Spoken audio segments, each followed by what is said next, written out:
Hello everyone, welcome to the channel. आज की हमारी क्लास रिलेटेड है इंडियन पॉलिटी से। इस क्लास में हम लोग कंप्लीट इंडियन पॉलिटी को डिस्कस करेंगे chapter wise. 1500 plus one liners questions का ये कलेक्शन है।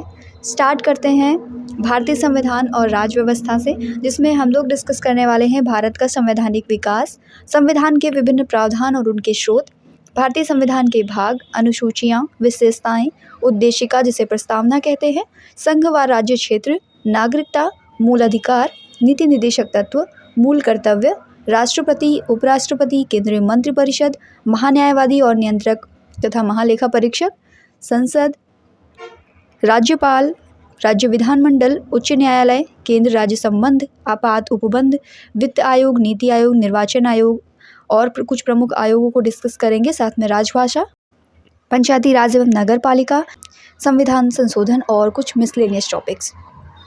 स्टार्ट करते हैं चैप्टर फर्स्ट से, भारत का संवैधानिक विकास। रेगुलेटिंग एक्ट आया था 1773 में और इसके द्वारा सर्वोच्च न्यायालय की स्थापना कहाँ पर की गई? तो ये स्थापना की गई थी कोलकाता में 1774 में। भारतीयों को भारत के प्रशासन में भाग लेने का अधिकार किस अधिनियम के द्वारा प्राप्त हुआ था? तो ये चार्टर एक्ट आया था 1833 का। इसके द्वारा भारतीयों को भारत के प्रशासन में भाग लेने का अधिकार प्राप्त हुआ था। भारतीय विधान परिषद को बजट पर बहस करने की शक्ति किस अधिनियम के द्वारा प्राप्त हुई? भारत परिषद अधिनियम आया 1892 में, जिसके तहत भारतीय विधान परिषद को बजट पर बहस करने की शक्ति प्राप्त हुई थी। केंद्रीय विधानमंडल सर्वप्रथम किस अधिनियम के द्वारा द्विसदनीय यानी बाइकैमरल बनाया गया था? 1919 का भारत शासन अधिनियम आया, जिसके द्वारा केंद्रीय विधानमंडल को सर्वप्रथम द्विसदनीय बनाया गया यानी बाइकैमरल बनाया गया था। नेक्स्ट क्वेश्चन, भारत के राष्ट्रपति को अध्यादेश ऑर्डिनेंस निर्गत करने की शक्ति मूलतः किस नियम से प्रेरित है? तो भारत शासन अधिनियम आया था 1935 में, जिसमें भारत के राष्ट्रपति को अध्यादेश जारी करने की शक्ति निहित है। केंद्र में द्वैध शासन व्यवस्था जो होती है, डायरेक्टरी सिस्टम, ये किस अधिनियम के द्वारा लागू की गई थी? तो भारत शासन अधिनियम है 1935 का, जिसके द्वारा केंद्र में द्वैध शासन व्यवस्था लागू की गई थी। ब्रिटिश भारत में किस अधिनियम में संघीय शासन का प्रावधान था? तो भारत शासन अधिनियम 1935 में ब्रिटिश भारत में संघीय शासन का प्रावधान था। अखिल भारतीय संघ स्थापित करने का प्रावधान किस अधिनियम में किया गया था? तो ये भी भारत शासन अधिनियम 1935 के अंतर्गत किया गया। एक निर्वाचित संविधान सभा के द्वारा भारत के संविधान का निर्माण करने का प्रस्ताव किसके द्वारा दिया गया? ये जो भारत में क्रिप्स मिशन आया था, इसमें भारत के संविधान का निर्माण करने का प्रस्ताव दिया गया था। भारतीय संविधान सभा का गठन किसके अंतर्गत किया गया? 1946 में आया था कैबिनेट मिशन, जिसके अंतर्गत भारतीय संविधान सभा का गठन किया गया। कैबिनेट मिशन द्वारा प्रयुक्त योजना के अनुसार संविधान सभा में प्रांतों और प्रतिनिधियों का निर्वाचन किस अनुपात में था? तो इसमें 10 लाख की जनसंख्या पर एक सदस्य चुना गया था। इस तरीके से कैबिनेट मिशन के द्वारा जो योजना प्रस्तुत की गई, उसमें संविधान सभा में प्रांतों से प्रतिनिधियों का निर्वाचन किया गया। भारतीय संविधान का निर्माण करने वाली संविधान सभा के सदस्य का चुनाव किसके द्वारा किया गया था? तो विभिन्न प्रांतों की विधानसभाओं के द्वारा संविधान सभा के सदस्य चुने गए। भारतीय संविधान में केंद्र और राज्यों के मध्य शक्तियों का विभाजन किस पर आधारित था? तो केंद्र और राज्यों के मध्य जो शक्तियों का विभाजन हुआ, वो भारत सरकार अधिनियम आया था 1935 में, उसके द्वारा किया गया था। में ये बताया गया था कि जो संघ की शक्तियाँ हैं और राज्यों की शक्तियाँ हैं, वो अलग अलग होंगी। अब हम लोग कुछ इंपॉर्टेंट क्वेश्चंस को डिस्कस करेंगे जो कि अंतरिम सरकार से संबंधित होंगे, इंटरिम गवर्नमेंट से संबंधित। जवाहरलाल नेहरू के पास कौन सा विभाग था? तो इनके पास राष्ट्रमंडल और विदेशी मामलों का विभाग था। सरदार वल्लभ भाई पटेल के पास कौन सा विभाग था? तो गृह, सूचना एवं प्रसारण का विभाग सरदार वल्लभ भाई पटेल जी के पास था। खाद्य एवं कृषि विभाग डॉक्टर राजेंद्र प्रसाद जी के पास था। उद्योग और नागरिक आपूर्ति जो है जॉन मथाई के पास था। श्रम विभाग जगजीवन राम के पास था और रक्षा विभाग सरदार बलदेव सिंह के पास था इंटरिम गवर्नमेंट में।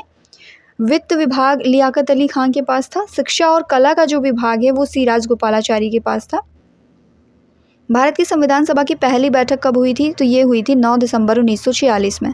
संविधान सभा का स्थायी अध्यक्ष किसे चुना गया? कई बार पूछा गया ये क्वेश्चन है। डॉक्टर राजेंद्र प्रसाद को चुना गया था संविधान सभा का स्थायी अध्यक्ष। संविधान सभा में पंडित नेहरू के द्वारा उद्देश्य प्रस्ताव कब प्रस्तुत किया गया था? तो 13 दिसंबर 1946 को पंडित नेहरू के द्वारा संविधान सभा में उद्देश्य प्रस्ताव प्रस्तुत किया गया था। नेहरू द्वारा प्रस्तुत उद्देश्य प्रस्ताव संविधान सभा में कब स्वीकृत हुआ? तो ये स्वीकृत होता है 22 जनवरी 1947 को। भारतीय संविधान के निर्माण काल में संविधान सभा के कुल कितने अधिवेशन हुए थे? तो टोटल 12 अधिवेशन हुए थे। भारतीय संविधान के निर्माण में संविधान सभा को कितना समय लगा? टोटल 2 वर्ष 11 माह और 18 दिन का समय लगा था संविधान के निर्माण में। संविधान सभा के संवैधानिक सलाहकार कौन थे? BN राव जो थे ये संविधान सभा के संवैधानिक सलाहकार थे। राष्ट्रीय ध्वज को कब अपनाया गया? 22 जुलाई 1947 को राष्ट्रीय ध्वज को अपनाया गया। ये सभी डेट्स अपने आप में इम्पॉर्टेंट हैं, एग्जाम में पूछी जाती हैं। भारत का संविधान कब स्वीकार किया गया था? ये 26 नवंबर 1949 को स्वीकार किया गया था। भारत की प्रस्तावना में भी ये निहित है। भारतीय संविधान पूर्णतः कब लागू हुआ? 26 जनवरी 1950 को भारतीय संविधान लागू कर दिया जाता है और उसी को हम लोग गणतंत्र दिवस के उपलक्ष्य में मनाते हैं। 26 नवंबर 1949 को भारतीय संविधान किसके द्वारा अधिनियमित किया गया था? तो ये संविधान सभा के द्वारा अधिनियमित किया गया था। जन गण मन को भारत के राष्ट्रगान के रूप में कब अपनाया गया था? 24 जनवरी 1950 में इसे अपनाया गया। भारत सरकार के द्वारा अशोक स्तंभ को राष्ट्रीय चिन्ह के रूप में कब अंगीकृत किया गया? तो 26 जनवरी 1950 को अशोक स्तंभ को राष्ट्रीय चिन्ह के रूप में अंगीकृत किया गया था। उद्देश्य प्रस्ताव कब पारित हुआ? ये पारित हुआ था 13 दिसंबर 1946 में। भारतीय संविधान का प्रथम प्रारूप किसके द्वारा तैयार किया गया था? तो सर BN राव के द्वारा भारतीय संविधान का प्रथम प्रारूप तैयार किया गया था। और सर BN राव जो है ये भारत की संविधान सभा के संवैधानिक सलाहकार भी थे। संविधान सभा की प्रथम बैठक की अध्यक्षता डॉक्टर सच्चिदानंद सिन्हा ने की। संविधान सभा की प्रथम बैठक हुई कब थी? तो 9 दिसंबर 1946 को संविधान सभा की प्रथम बैठक आयोजित हुई। संविधान को कब अंगीकृत किया गया? तो 26 नवंबर 1949 को इसको अंगीकृत किया गया था और लागू किया गया था 26 जनवरी 1950 को। अब हम लोग प्रमुख समितियां और उनके अध्यक्षों को डिस्कस करेंगे। भारत की संविधान सभा की जो सलाहकार समिति थी इसके अध्यक्ष थे सरदार वल्लभ भाई पटेल और इसी के साथ साथ संघ शक्ति समिति, साथ ही संघीय संविधान समिति, इन दोनों के अध्यक्ष थे पंडित जवाहरलाल नेहरू। प्रांतीय संविधान समिति के अध्यक्ष थे सरदार वल्लभ भाई पटेल। प्रारूप समिति के अध्यक्ष थे डॉक्टर भीमराव अंबेडकर। मौलिक अधिकारों और अल्पसंख्यकों से संबंधित परामर्श समिति के अध्यक्ष थे सरदार वल्लभ भाई पटेल। प्रक्रिया नियम समिति इसके अध्यक्ष थे डॉक्टर राजेंद्र प्रसाद। राज्यों के लिए जो समिति बनाई गई इसके अध्यक्ष थे पंडित जवाहरलाल नेहरू। संचालन समिति के अध्यक्ष थे डॉक्टर राजेंद्र प्रसाद। झंडा समिति जो थी इसके अध्यक्ष थे डॉक्टर राजेंद्र प्रसाद। संविधान सभा के कार्यों से संबंधित जो समिति थी इसके अध्यक्ष थे GV मावलंकर। भारतीय संविधान कितनी भाषाओं में लिखा गया था? ये हिंदी और अंग्रेजी 2 भाषाओं में लिखा गया था। भारतीय संविधान किस प्रकार का संविधान है? तो ये एक लिखित संविधान है। भारतीय संविधान सभा में डॉक्टर BR अम्बेडकर की अध्यक्षता में प्रारूप समिति का गठन कब किया गया? ये गठन हुआ था 29 अगस्त 1947 में। डॉक्टर BR अम्बेडकर का संविधान सभा में निर्वाचन किस प्रेसिडेंसी में हुआ था? तो इनका मुंबई प्रेसिडेंसी में 1947 से 50 में हुआ। पहले बंगाल प्रेसिडेंसी में इनका निर्वाचन हुआ था 1946 से 47 में।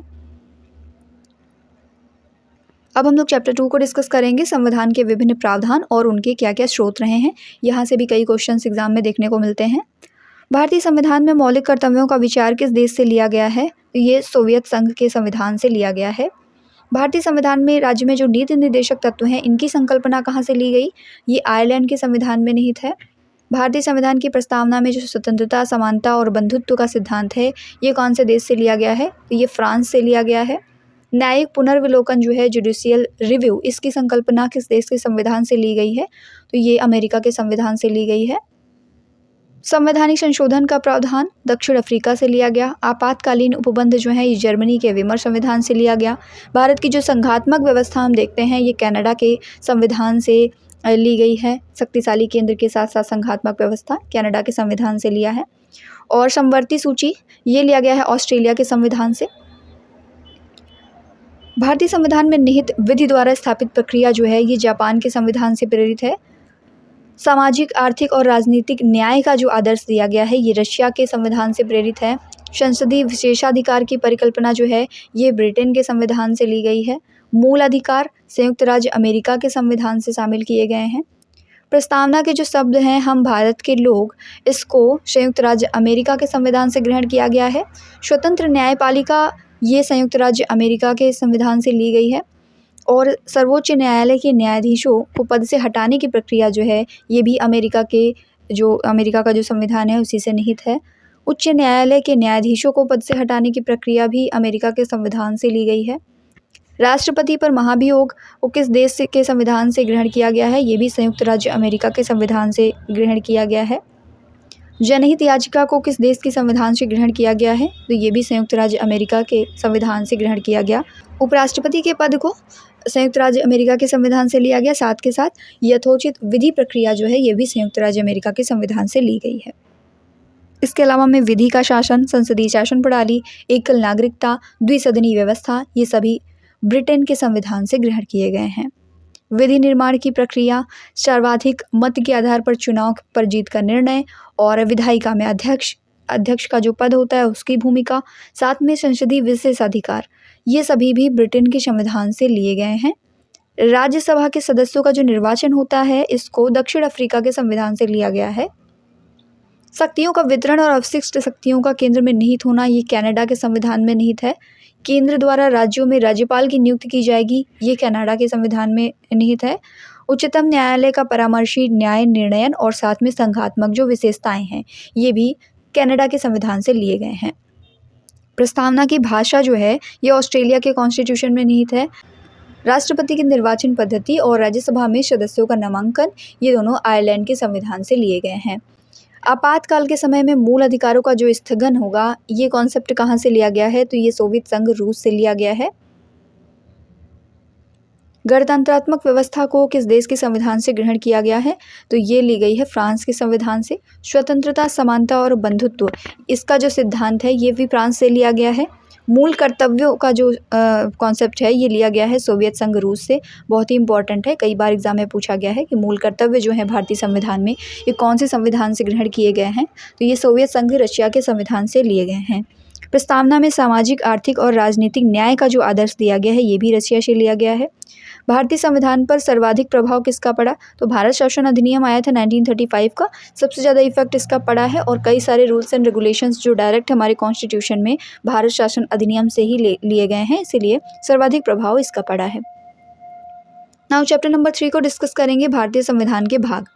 संघ और उसका राज्य क्षेत्र जो है ये भारतीय संविधान के किस भाग में शामिल किए गए हैं? तो भाग 1 में शामिल है संघ और उसका राज्य क्षेत्र, आर्टिकल 1 to 4। नागरिकता को भारतीय संविधान के किस भाग में शामिल किया गया है? तो सिटीजनशिप को भाग 2 में रखा गया है, आर्टिकल 5 to 11। मूल अधिकार को भारतीय संविधान के किस भाग में शामिल किया गया है? भाग 3 में मूल अधिकारों का वर्णन है, अनुच्छेद 12 से 35। नीति निर्देशक तत्व हैं भाग 4 में, अनुच्छेद 36 से 51। मूल कर्तव्य शामिल हैं भाग 4 के का में और अनुच्छेद 51A। संघ को भारतीय संविधान के किस भाग में शामिल किया गया है? तो संघ शामिल है भारतीय संविधान के भाग 5 में, अनुच्छेद 52 से 151। और राज्य को भारत के संविधान के किस भाग में शामिल किया गया है? तो राज्य शामिल है भाग 6 में, अनुच्छेद 152 से 237। केंद्र शासित प्रदेश जो है भाग 8 में शामिल है, 239 से 242। पंचायतों को शामिल किया गया है भाग 9 में, अनुच्छेद 243 से 243। नगर पालिका को भारतीय संविधान के किस भाग में शामिल किया गया है? तो भाग 9 के का में शामिल किया गया है, अनुच्छेद 243 त से 243 य छ तक। सहकारी समितियों को भारतीय संविधान के किस भाग में शामिल किया गया है? तो सहकारी समितियों से संबंधित भाग है भाग 9 का खा, अनुच्छेद 243 य ज से 243 य ना तक। अनुसूचित और जनजातीय क्षेत्र जो हैं वो भारतीय संविधान के भाग 10 में शामिल हैं, अनुच्छेद 244 से 244 का। और संघ और राज्यों के मध्य जो संबंध है इसको भारतीय संविधान के भाग 11 में शामिल किया गया है, 245 से 263 अनुच्छेद के बीच में। वित्त, संपत्ति और संविदाएं और वाद, इसको भारतीय संविधान के किस भाग में शामिल किया गया है? तो ये भाग 12 से संबंधित है, आर्टिकल 264 से 300A तक, यानी 264 से 300A तक। भारत के राज्य क्षेत्र के भीतर व्यापार, वाणिज्य और समागम, इसको भारत के संविधान में भाग 13 में शामिल किया गया है, अनुच्छेद 301 से 307 तक। संघ और राज्यों के अधीन जो सेवाएं हैं इनको भाग 14 में शामिल किया गया है, अनुच्छेद 308 से 323। अधिकरण जो है भाग 14 में शामिल है, भाग 14 के का में, और अनुच्छेद 223 क से 223 ख इससे रिलेटेड है। निर्वाचन को भारतीय संविधान के किस भाग में शामिल किया गया है? तो भाग 15 में शामिल किया गया है, अनुच्छेद 324 से 329 का। कुछ वर्गों के संबंध में जो विशेष उपबंध हैं, जैसे अनुसूचित जातियां, जनजातियां, पिछड़े वर्ग, आंग्ल भारतीयों के संबंध में विशेष उपबंध, इन सभी को भारतीय संविधान के भाग 16 में शामिल किया गया है, अनुच्छेद 330 से 342। राज्य भाषा को भारतीय संविधान के भाग 17 में शामिल किया गया है, अनुच्छेद है 343 से 351। आपात उपबंध जो है भाग 18 में दिए गए हैं। 352 से 360 के बीच में। प्रकीर्ण यानी मिसलेनियस टॉपिक्स जो हैं वो भारतीय संविधान के भाग 19 में हैं, 361 से 367। संविधान का संशोधन निहित है भाग 20 में अनुच्छेद 368 के तहत। अस्थायी संक्रमणकालीन और विशेष उपबंध दिए गए हैं भाग 21 में अनुच्छेद 369 से 392। संक्षिप्त नाम प्रारंभ हिंदी में प्राधिकृत पाठ और निरसन, इनको शामिल किया गया है भाग 22 में अनुच्छेद 393 से 395। अब हम लोग चैप्टर 4 को डिस्कस करेंगे भारतीय संविधान में अनुसूचियों के बारे में। भारतीय संविधान में मूल संविधान में कितनी अनुसूचियां थी? तो 8 थी और वर्तमान में 12 अनुसूचियां हो गई हैं। संशोधनों के माध्यम से 4 नई अनुसूचियां जोड़ी गई थी। 9वीं अनुसूची थी 1951 में जोड़ी गई प्रथम संविधान संशोधन के द्वारा।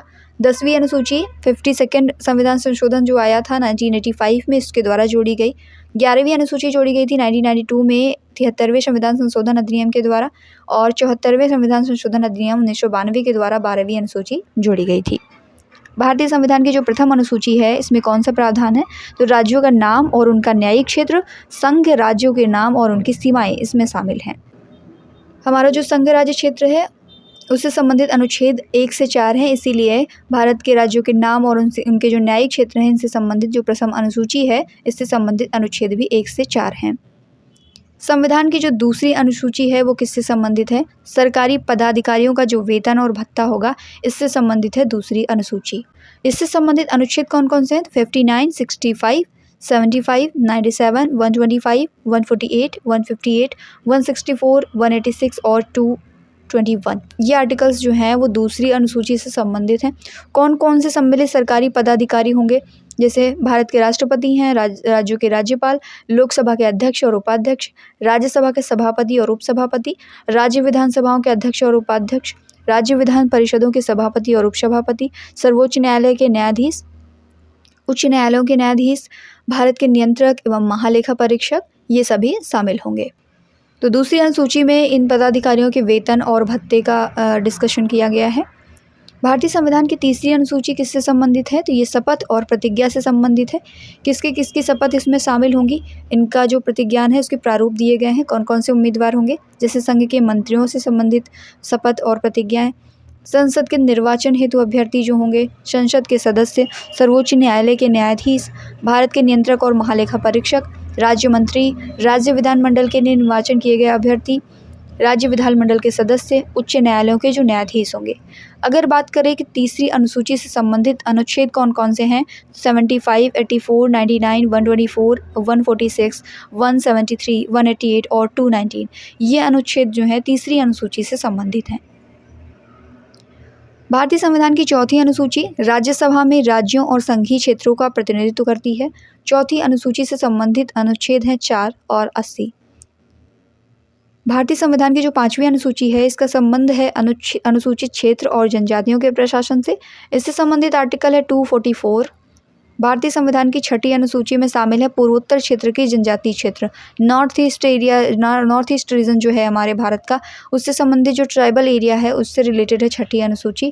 इसमें असम, मेघालय, त्रिपुरा, मिजोरम राज्यों के जो जनजातीय क्षेत्र हैं उनके प्रशासन के बारे में उपबंध दिए गए हैं। 6ठी अनुसूची से संबंधित कौन कौन से आर्टिकल हैं? 244 और 275 ये 6ठी अनुसूची से संबंधित आर्टिकल हैं। 7वीं अनुसूची का संबंध है केंद्र और राज्य के बीच शक्तियों का जो वितरण किया गया है उससे। 7वीं अनुसूची से संबंधित आर्टिकल है 246। 7वीं अनुसूची में 3 सूचियां हैं, संघ सूची, राज्य सूची और समवर्ती सूची। 7वीं अनुसूची में संघ सूची में मूल रूप से 97 विषय जो हैं शामिल हैं। अब बात करते हैं कि संघ सूची क्या है।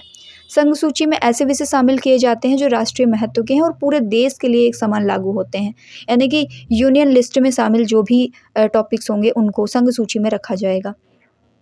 इन मामलों के संबंध में केवल संसद ही विधि का निर्माण करती है। जैसे रक्षा का क्षेत्र है ये भी संघ सूची में शामिल है। विदेशी मामलों का, बैंकिंग, मुद्रा, संघीय कर, ये सभी संघ सूची में शामिल विषय हैं। मूल रूप से इसमें 97 विषय टोटल शामिल हैं। वर्तमान में इसमें 100 विषय हो गए हैं। राज्य सूची में मूल रूप से कितने विषय शामिल थे? तो 66 मूल रूप से विषय शामिल थे। राज्य सूची क्या है? इसमें स्थानीय राज्य हित के विषय शामिल होते हैं, जैसे सार्वजनिक व्यवस्था, पुलिस, स्वास्थ्य, कृषि। ये सभी जो हैं राज्य विधानमंडलों की विधायी क्षमता के अंतर्गत आते हैं, इसलिए ये राज्य सूची के विषय हैं। मूल रूप से इसमें 66 विषय शामिल थे, अब ये घट करके 61 रह गए हैं। समवर्ती सूची। समवर्ती सूची में संघीय संसद और राज्य विधानमंडल दोनों को ही विधि निर्माण करने की शक्तियां प्राप्त होती हैं। 52 टोटल विषय इसमें शामिल हैं। मूल रूप से 47 थे, वर्तमान में 52 हैं। भारतीय संविधान में समवर्ती सूची को कौन से देश के संविधान से लिया गया है? तो इसको ऑस्ट्रेलिया के संविधान से लिया गया है। 8वीं अनुसूची में कितनी नई भाषाएं जोड़ी गई? टोटल 8 नई भाषाएं जोड़ी गई हैं। मान्यता प्राप्त भाषाएं मूल रूप से 14 थीं और संशोधनों के द्वारा 8 नई भाषाएं जोड़ी गईं, तो अब 22 मान्यता प्राप्त भाषाएं हो चुकी हैं। कौन कौन सी भाषाएं हैं? असमिया है, बांग्ला, बोडो, डोगरी, गुजराती, हिंदी, कन्नड़, कश्मीरी, कोंकणी, मैथिली, मलयालम, मणिपुरी, मराठी, नेपाली, ओडिया, पंजाबी, संस्कृत, संथाली, सिंधी, तमिल, तेलुगु और उर्दू। ये 22 भाषाएं हैं जो कि भारत की 8वीं अनुसूची में शामिल हैं। 21वां संविधान संशोधन अधिनियम 1967, इसका संबंध किस भाषा से है? तो इसका संबंध है सिंधी भाषा से। 21वें संविधान संशोधन अधिनियम 1967 के द्वारा सिंधी भाषा को 8वीं अनुसूची में जोड़ा गया। कोंकणी, मणिपुरी और नेपाली भाषा को किस संविधान संशोधन के माध्यम से 8वीं अनुसूची में जोड़ा गया है? तो 71st कॉन्स्टिट्यूशन अमेंडमेंट आया था, जिसमें कोंकणी, मणिपुरी और नेपाली भाषा को जोड़ा गया था। देखिए, जो भाषाएं 8 नई जोड़ी गई, मूल रूप से 14 थी, फिर 8 जोड़ी गई, तो टोटल 22 भाषाएं हुई हैं। ये डिफरेंट कॉन्स्टिट्यूशन अमेंडमेंट के द्वारा आई हैं। तो 21वां संविधान संशोधन जब आया था 1967 में, इसमें सिंधी भाषा जोड़ी गई और कोंकणी, मणिपुरी और नेपाली को 71st कॉन्स्टिट्यूशन अमेंडमेंट के द्वारा जोड़ा गया था। इन भाषाओं को जोड़ने का उद्देश्य था गोवा, मणिपुर और सिक्किम में भाषाई समुदायों को समर्थन देना एवं मान्यता देना। 92nd संविधान संशोधन जो आया, ये किससे संबंधित है? ये भी भाषाओं से संबंधित है। बोडो, डोगरी, मैथिली और संथाली को 92nd कॉन्स्टिट्यूशन अमेंडमेंट के अंतर्गत 8वीं अनुसूची में जोड़ा गया। इसके बाद टोटल 22 भाषाएं हो गई हैं। भारतीय संविधान का कौन सा अनुच्छेद संघ सरकार को हिंदी भाषा के विकास के लिए निर्देश जारी करने की शक्ति देता है? तो आर्टिकल 351 जो है, ये संघ सरकार को हिंदी भाषा के विकास के लिए निर्देश जारी करने की शक्ति देता है। कौन सा अनुच्छेद प्राथमिक स्तर पर मातृभाषा में शिक्षा की सुविधा प्रदान करता है? आर्टिकल 350 का क्लॉज ए जो है, ये भारतीय संविधान का ऐसा आर्टिकल है जो कि प्राथमिक स्तर पर मातृभाषा में शिक्षा की सुविधा प्रदान करता है। कौन सी अनुसूची न्यायालयों में कानूनों को संरक्षण प्रदान करती है? तो 9वीं अनुसूची जो है, ये न्यायालयों में कानूनों से कौन सी अनुसूची न्यायालयों से कानूनों को संरक्षण प्रदान करती है? तो 9वीं अनुसूची जो है, ये न्यायालयों से कानूनों को संरक्षण प्रदान करती है। इससे रिलेटेड आर्टिकल है 31 का बी। 9वीं अनुसूची में भू सुधारों और जमींदारी प्रणाली के उन्मूलन से संबंधित राज्य विधानमंडलों और अन्य मामलों से संबंधित संसद के जो अधिनियम है और विनियम है, इनको शामिल किया गया है। भूमि सुधारों और इसमें शामिल अन्य कानूनों को न्यायिक समीक्षा से बचाने के लिए 9वीं अनुसूची जोड़ी गई, ताकि भू सुधारों और जमींदारी प्रणाली के उन्मूलन से संबंधित जो भी अधिनियम हैं, उनको बनाया जा सके। इसके पश्चात आर्टिकल 31 के बाद में आर्टिकल 31A और 31B जोड़े गए थे। प्रथम संशोधन अधिनियम ने अनुच्छेद 15, 19, 85, 87, 174, 176, 341, 342, 372 और 376 में संशोधन किया था। पहले संविधान संशोधन के माध्यम से 9वीं अनुसूची में टोटल 13 कानून शामिल किए गए थे, जिसके पश्चात विभिन्न संविधान संशोधन किए गए और अब कानूनों की संख्या 284 हो गई है। 24 अप्रैल 1973 को जो हमारा सुप्रीम कोर्ट है, इसके केशवानंद भारती मामले में आए निर्णय के बाद संविधान की जो 9वीं अनुसूची है, इसमें शामिल किए गए किसी भी कानून की न्यायिक समीक्षा हो सकती है। संविधान की 10वीं अनुसूची में किस अनुच्छेद का उल्लेख है? तो 10वीं अनुसूची जो है, इसमें आर्टिकल 102 और 191 इन दोनों का उल्लेख है। 10वीं अनुसूची को 1985 में राजीव गांधी, जो कि उस समय प्रधानमंत्री हुआ करते थे, उनकी गवर्नमेंट के द्वारा संविधान में शामिल किया गया था।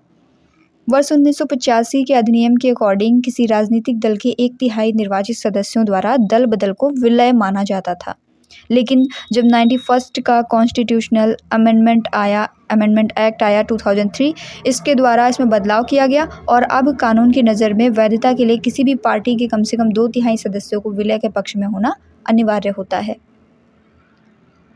दल बदल विरोधी विधेयक पारित होते समय भारत के राष्ट्रपति कौन थे? तो ज्ञानी जैल सिंह जो हैं वो भारत के राष्ट्रपति हुआ करते थे दल बदल विरोधी विधेयक जब पारित हुआ। संविधान की 11वीं अनुसूची किससे संबंधित है? तो ये पंचायतों के विषय से संबंधित है। संविधान की 11वीं अनुसूची का संबंध पंचायत की शक्तियों, प्राधिकार और जिम्मेदारियों से है। टोटल 29 विषय इसमें शामिल हैं।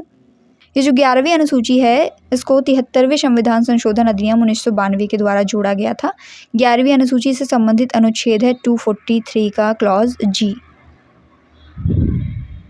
सबसे इम्पोर्टेंट पॉइंट इसमें है कि जो संविधान संशोधन के माध्यम से 4 अनुसूचियां जोड़ी गई हैं, ये कब कब जोड़ी गई और कौन सा संविधान संशोधन था। 9वीं, 10वीं, 11वीं, 12वीं इन सभी का संविधान संशोधन और उनका ईयर जरूर से ज़रूर याद रखेंगे।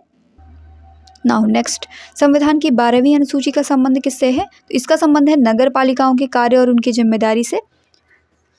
इसमें 18 विषय हैं टोटल और 74th कॉन्स्टिट्यूशनल अमेंडमेंट एक्ट आया था 1992 में, इसके द्वारा इसको जोड़ा गया था। इससे संबंधित आर्टिकल है 243 का clause W. Now chapter number 5 भारतीय संविधान की विशेषताओं से संबंधित है। संविधान में हमारे राष्ट्र का उल्लेख किन नामों से किया गया है? India that is Bharat, India अर्थात भारत, इससे उल्लेख किया गया है हमारे राष्ट्र का। भारतीय संविधान में किस प्रकार की शासन प्रणाली की व्यवस्था की गई है? तो संसदात्मक शासन प्रणाली की व्यवस्था की गई है भारतीय संविधान में। अध्यक्षात्मक शासन प्रणाली का आधारभूत तत्व क्या है? एकल कार्यपालिका जो है वो अध्यक्षात्मक शासन प्रणाली का आधारभूत तत्व है। भारत में भी संसदीय शासन प्रणाली है और ब्रिटेन में भी संसदीय शासन प्रणाली है। इनके मध्य में अंतर का मुख्य बिंदु कौन सा है? तो न्यायिक समीक्षा जो है, जुडिशियल रिव्यू, ये मेन डिफरेंस है इंडिया की जो संसदीय शासन प्रणाली है और ब्रिटेन की संसदीय शासन प्रणाली में। भारत का संविधान परिसंघीय है, ये किससे निर्धारित होता है? तो केंद्र और राज्यों के मध्य शक्तियों का वितरण है। केंद्र की कुछ शक्तियां हैं, राज्यों की भी कुछ शक्तियां शामिल हैं। इससे ये निर्धारित होता है कि भारत का संविधान जो है परिसंघीय है। नीति निर्देशक तत्व तथा मूल अधिकारों को संविधान की आत्मा कहा था ग्रेनविल ऑस्टिन ने। मूल संविधान में कितने अनुच्छेद और कितनी अनुसूचियां थी? तो 395 अनुच्छेद थे और 8 अनुसूचियां शामिल थी। उसके बाद 4 अनुसूचियां जो है बाद में शामिल हुई, 12 अनुसूचियां टोटल हो गई थी। सर्वप्रथम कांग्रेस के किस अधिवेशन में जनगण मन गाया गया था? तो कांग्रेस का जो कोलकाता अधिवेशन हुआ था 1911 का, इसमें सर्वप्रथम जनगण मन गाया गया था। राष्ट्रगान के गायन का मानक समय कितना है? तो ये 52 सेकेंड है। भारतीय संविधान अधिक कठोर और अधिक लचीले के मध्य एक अच्छा संतुलन स्थापित करता है, ये कथन था केसी वियर का। भारतीय संविधान के वृहद होने का कारण क्या है? इसमें संघ तथा राज्यों का एकल संविधान है, कोई भी अलग अलग संविधान नहीं है कि यूनियन का अलग संविधान होगा और उसके बाद जो डिफरेंट स्टेट्स हैं, राज्य हैं, उनका अलग अलग संविधान होगा। तो टोटल एक संविधान है पूरे देश का, इसलिए ये बड़ा है। अपनी राष्ट्रवादी प्रतिक्रिया में भारतीय संविधान के निर्माताओं ने अल्पसंख्यकों के हितों और भावनाओं के महत्व को कम करके आंका है, ये कथन किसका था? तो आइवर जेनिंग्स का ये कथन था। भारत में राजनीतिक सत्ता का प्रमुख स्रोत है जनता। कोई भी संविधान कितना भी अच्छा क्यों ना हो, यदि वह उसे क्रियान्वित करने वाले बुरे व्यक्तियों के हाथ में हो तो संविधान भी बुरा हो जाएगा, ऐसा कहा था डॉक्टर भीमराव अंबेडकर ने।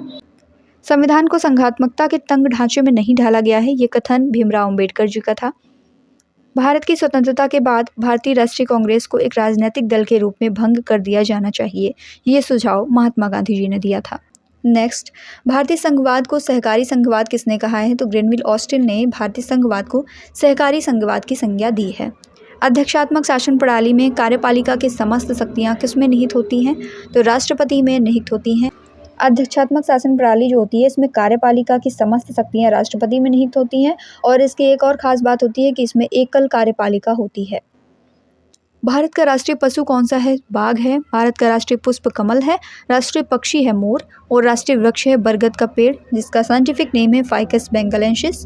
भारत के राष्ट्रीय ध्वज के चक्र में कितनी तीलियां हैं? तो टोटल 24 तीलियां हैं इसमें। भारतीय संविधान को वकीलों का स्वर्ग क्यों कहा जाता है? क्योंकि ये बहुत ही जटिल है। इसकी जटिलता के कारण भारतीय संविधान को वकीलों का स्वर्ग कहा जाता है। वयस्क मताधिकार को 15 वर्ष के लिए स्थगित करने की बात किसके द्वारा कही गई थी? मौलाना अबुल कलाम आज़ाद के द्वारा वयस्क मताधिकार को 15 वर्ष के लिए स्थगित करने की बात कही गई थी। सो आज की क्लास हमारी यहीं पर एंड होती है। वीडियो कैसी लगी कमेंट में जरूर बताएं, अपने दोस्तों के साथ में इसे शेयर करें, वीडियो को लाइक करें और ज़्यादा से ज़्यादा सब्सक्राइब करके बेल आइकन को प्रेस करें ताकि जो भी इन्फॉर्मेटिव वीडियोज़ आती हैं इसके बाद के पार्ट्स उनकी नोटिफिकेशंस आपको मिल सकें। Thank you.